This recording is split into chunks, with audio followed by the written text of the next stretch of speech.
This is a haunting and somber tale of loyalty, betrayal, and the long reach of sins past, a story wrapped in oaths and stained by blood.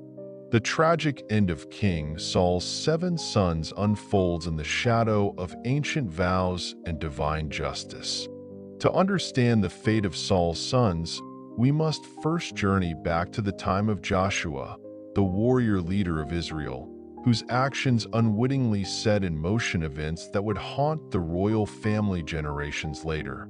In the days after Israel's escape from Egypt, Joshua led the people into the Promised Land. They were under strict orders from God to conquer the land and drive out its inhabitants, including the Canaanites, Amorites, and others. However, news of Israel's conquest spread quickly, and the local peoples grew fearful. Among them were the Gibeonites, a group of Hivites who lived in a city just a few miles from where the Israelites encamped. The Gibeonites knew that if they confronted Israel, they would be defeated. In a desperate bid to save themselves, they devised a cunning plan. They dressed in worn-out clothes, carrying moldy bread and patched wineskins, as if they had traveled from a far-off land. They approached Joshua and the leaders of Israel, claiming to have come from a distant country to make a treaty. Joshua 9 verse 6. The Israelites were wary, but they inspected the men's provisions, seeing the worn clothes and stale food, and were convinced by their story. Without seeking God's guidance, Joshua and the elders swore an oath of peace with the Gibeonites, binding them to a treaty that would spare their lives. Joshua 9 verse 15. 3 days later, the truth emerged. The Gibeonites were not from a distant land but were neighbors, living right in the midst of the Promised Land. The Israelites had been deceived, yet the treaty was already sealed by an oath before God. Although the people of Israel grumbled against their leaders, Joshua honored the oath. Instead of attacking, he made the Gibeonites servants, tasked with cutting wood and drawing water for the congregation and the altar of the Lord. Joshua 9 verses 20 to 27. Generations passed, and Israel became a kingdom under King Saul. Despite the ancient oath with the Gibeonites, Saul, in his zeal to unify Israel, sought to purge the land of foreigners. In what seemed like an attempt to display loyalty to the people, Saul launched a violent campaign against the Gibeonites. The Bible does not specify Saul's exact motives, but some scholars suggest he may have acted out of nationalistic fervor, viewing the Gibeonites as a lingering foreign influence that threatened Israel's purity. Whatever his reasoning, Saul's actions violated the oath made before God and brought bloodshed upon the Gibeonites. Though it may have seemed inconsequential at the time, this violation would not go unnoticed by God, whose laws required fidelity to covenants and an aversion to innocent bloodshed. Saul's broken promise would soon bring repercussions on his descendants. Years after Saul's death, during the reign of King David, a terrible famine struck Israel.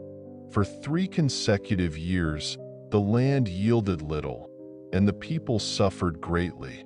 David, perplexed by this prolonged disaster, sought the Lord's guidance. The answer was chilling. It is because of Saul and his blood-stained house. It is because he put the Gibeonites to death. 2 Samuel 21 verse 1.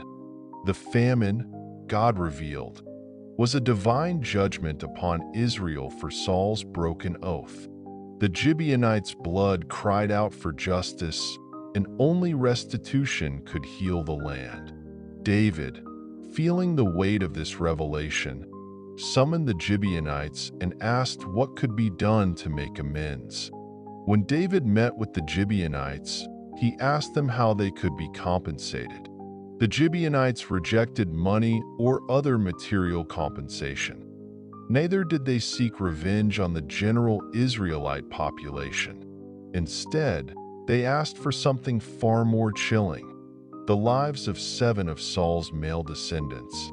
Let 7 of his male descendants be given to us to be killed and exposed before the Lord at Gibeah of Saul, the Lord's chosen one.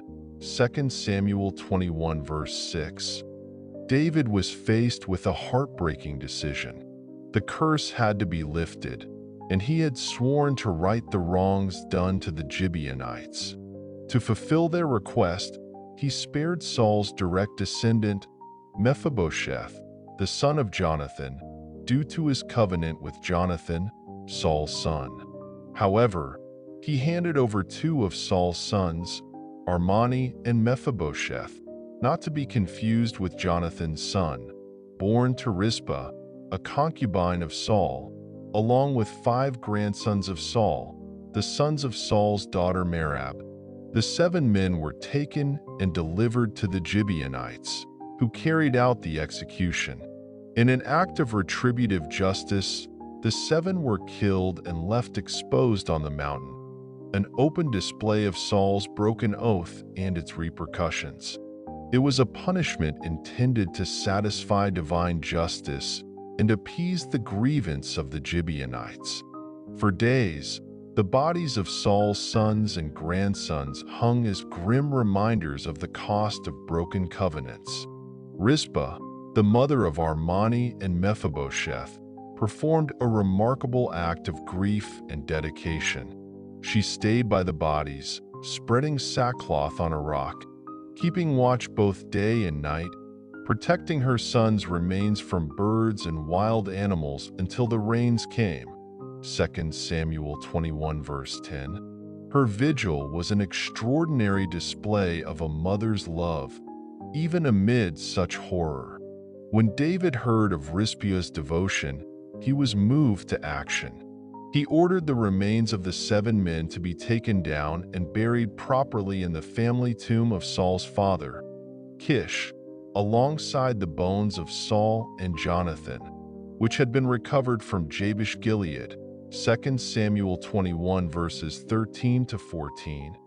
This act honored Saul's family, bringing dignity to a story marred by violence and betrayal. Once the bones were buried, the Bible notes that, after that, God answered prayer in behalf of the land. 2 Samuel 21 verse 14. The rains returned, breaking the famine and restoring peace to the land. The execution of Saul's sons, though tragic, was seen as a necessary act to settle the ancient score with the Gibeonites and allow Israel to move forward without the shadow of unresolved injustice. The death of Saul's 7 sons is a tale of the relentless nature of God's justice. The broken treaty, made generations before by Joshua and honored in name by Israel, remained binding in God's eyes.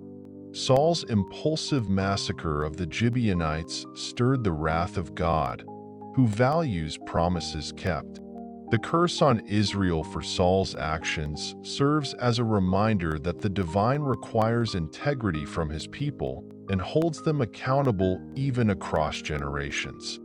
This haunting narrative echoes throughout history, warning us of the cost of broken promises and reminding us of the importance of upholding justice, honoring covenants, and acting with integrity.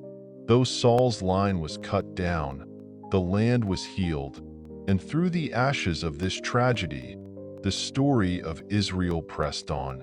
If you found this video helpful, be sure to like, share, and subscribe for more biblical teachings. Thanks so much for watching, and I'll see you in the next video. God bless.